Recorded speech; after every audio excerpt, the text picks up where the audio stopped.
Como usar o subconsciente para perdoar?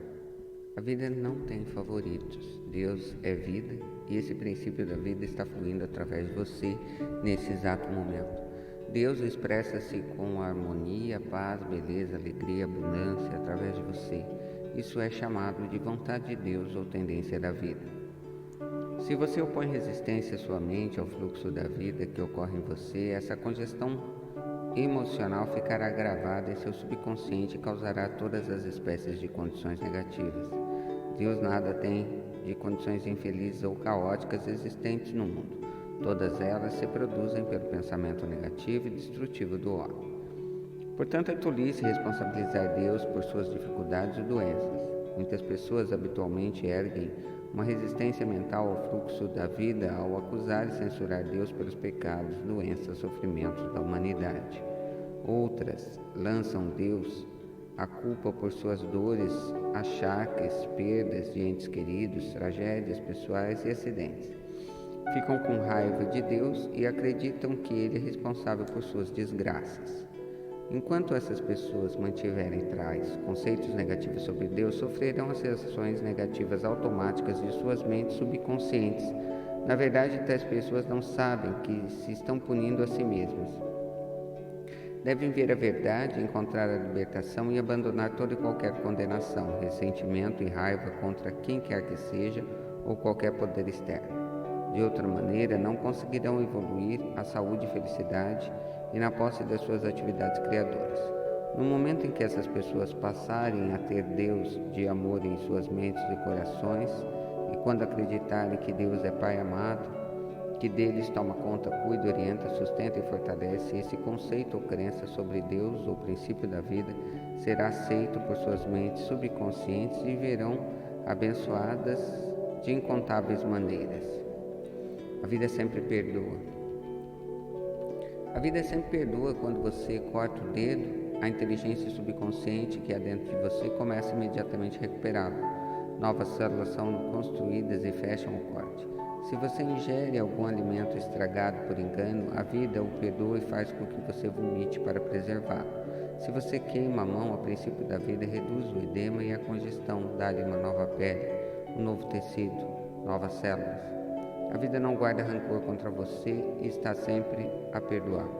A vida lhe devolve a saúde, a vitalidade, a harmonia, a paz. Se você cooperar com pensamentos em harmonia, com a natureza, memórias negativas e perniciosas da amargura e má vontade organizam e dificultam o livre fluxo do princípio da vida em você. Como expulsar o sentimento de culpa? Conheci um homem que costumava trabalhar todas as noites até 1h da madrugada aproximadamente. Não dava a menor atenção à esposa, aos 2 filhos, estava sempre muito ocupado, trabalhando arduamente. Pensava que as outras pessoas deviam cumprimentá-lo por trabalhar tão árduo e persistentemente até a madrugada. No entanto, a sua pressão sanguínea era bastante alta e ele estava invadido por um sentimento de culpa. Inconscientemente procurava punir-se com seu trabalho. Extenuamente, ignorava completamente os filhos. Um homem normal não age assim. Interessa-se por seus filhos, por seu desenvolvimento, não fecha a porta do seu mundo à esposa. Expliquei-lhe por que estava trabalhando tão arduamente, algo está devorando por dentro, pois outra maneira não agiria assim. Você está punindo, precisa aprender a perdoar-se. Ele possuía realmente um profundo sentimento de culpa por causa de um irmão. Expliquei-lhe também que Deus não estava punindo, ele é que se punia a si próprio. Por exemplo, se você aplicar mal as leis da vida, sofrerá de acordo com essa má aplicação. Se você colocar a mão num fio de alta tensão desencapado, certamente ficará queimado. As forças da natureza não são ruins, é o uso que faz com que elas, que determina os efeitos, serão bons ou maus. A eletricidade não é um mal, depende de como é utilizada. Para queimar uma estrutura ou para iluminar uma casa.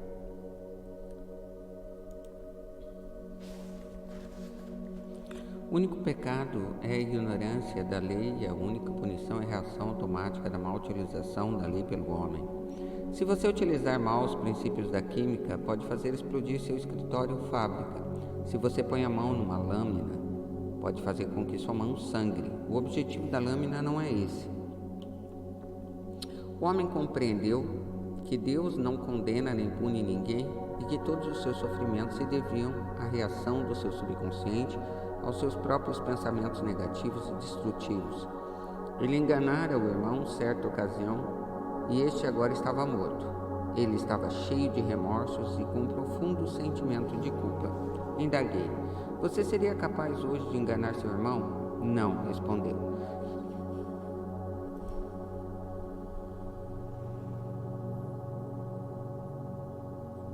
Sentiu-se justificado naquela ocasião? Sim, declarou.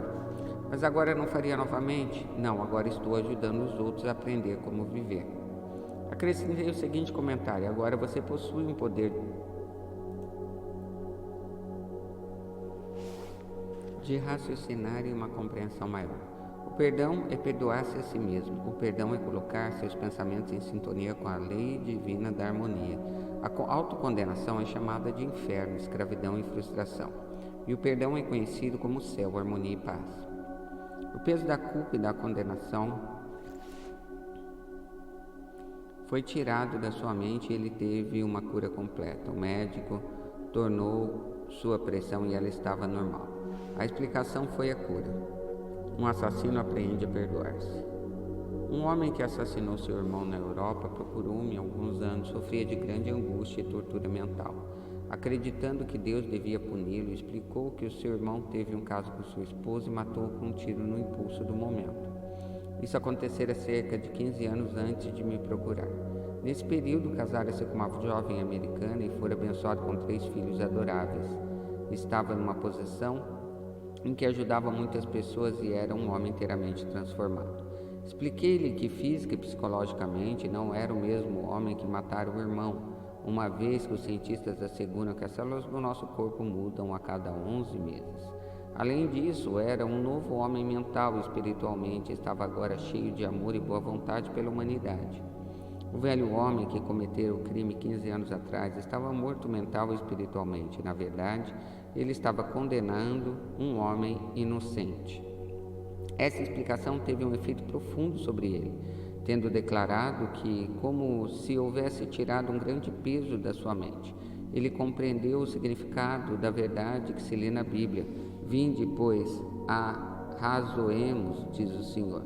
Ainda que vossos pecados sejam como escarlate, eles se tornarão brancos como a neve. Ainda que sejam vermelhos como carmesim, se tornarão como lã. Isaías 1:18. As críticas não podem feri-lo sem o seu consentimento. Uma professora contou-me que uma de suas colegas criticou um discurso que fizera, afirmando que falava muito depressa, engolira algumas palavras, quase não conseguira fazer ouvida, e ainda por cima sua fala fora ineficiente. Essa professora ficou furiosa e cheia de ressentimento contra a colega que a criticara. Ela me confessou, no entanto, que as críticas eram justas. A sua primeira reação foi realmente infantil e concordou que a crítica fora de fato um excelente corretivo. Tratou imediatamente de suplementar suas deficiências em discursar, matriculando-se no curso de oratória. Escreveu-me mais tarde para agradecer o interesse que lhe dediquei, expressando o seu reconhecimento pelas conclusões que lhe permitiram corrigir suas deficiências. Como ter compaixão? Suponha que todas as coisas que a colega disse à professora a que acabei de me referir não fossem verdadeiras.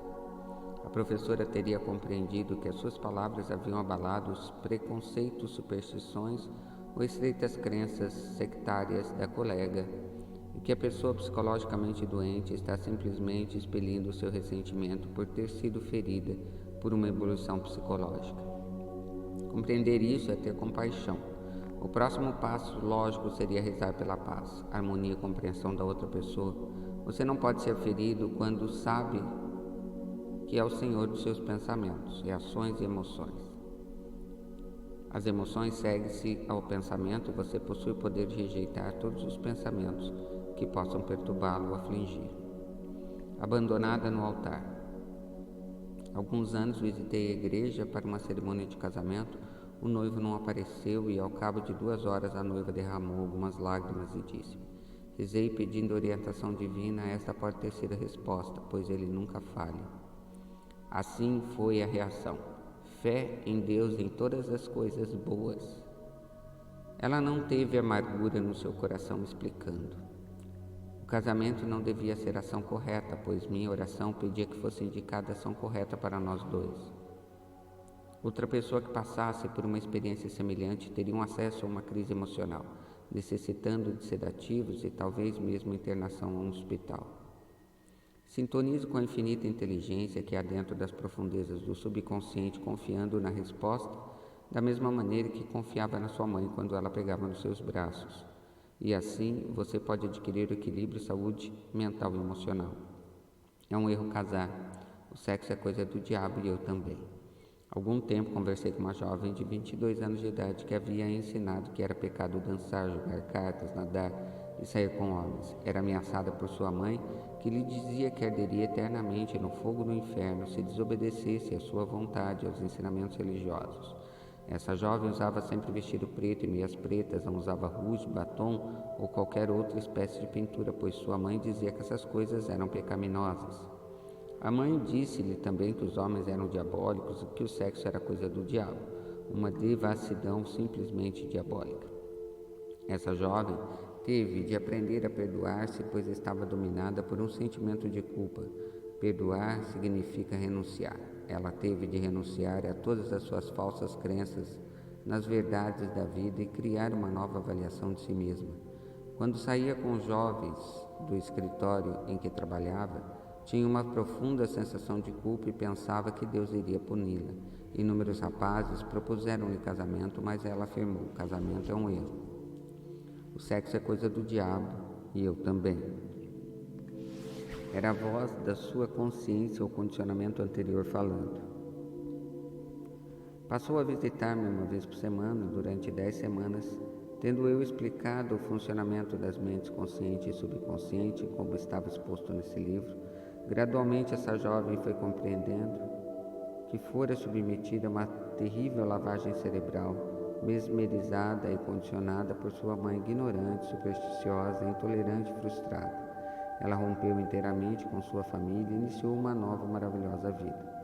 Por sugestão minha, mudou de guarda-roupa até penteado, tomou lições de dança com um homem e também aprendeu a guiar automóveis. Aprendeu a nadar, a jogar cartas e teve inúmeros encontros com rapazes. Começou em suma a amar a vida, rezou por um companheiro perfeito, pedindo ao Espírito Infinito que lhe atraísse um homem como ela se harmonizasse integralmente. Isso veio finalmente ocorrer. Certa tarde, quando deixaram o consultório, havia um homem esperando para ver-me e eu casualmente apresentei-os.